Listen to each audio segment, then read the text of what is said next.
My mom's words had a way of sticking to my skin. "You're never enough," she used to say, like it was a law I had no choice but to live by. I believed her, for years. Believed that anything I did, jobs, achievements, even love, would always fall short.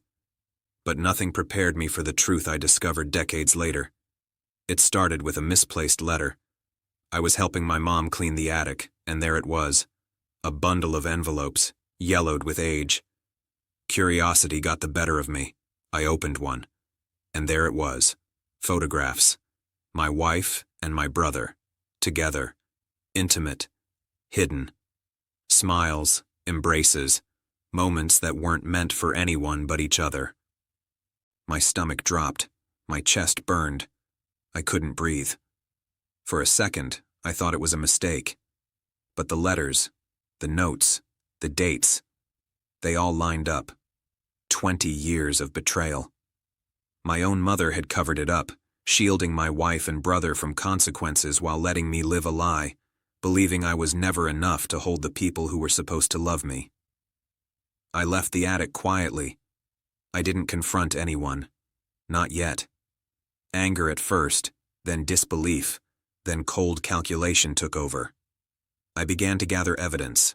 Letters, photographs, receipts, even whispers I'd collected over the years I thought were normal family tension. My mother's careful cover-ups, the subtle lies she told to protect them. Everything became clear.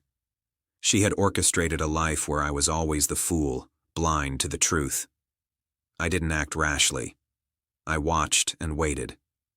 2 decades of lies require precise timing for justice. I confronted my wife first. She looked at me like I was crazy, then terrified, when I laid out everything. I didn't yell. I didn't cry. I simply showed her the evidence. Photographs. Notes. Every secret moment she thought was hidden.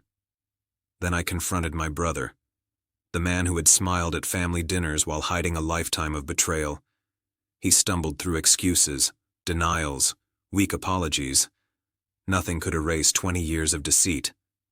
And my mother, she cried, she begged, she tried to explain that I was too sensitive, that I never understood love, that I wouldn't have handled it. For years, she had used me as a scapegoat for their crimes. I didn't answer with words. I answered with action.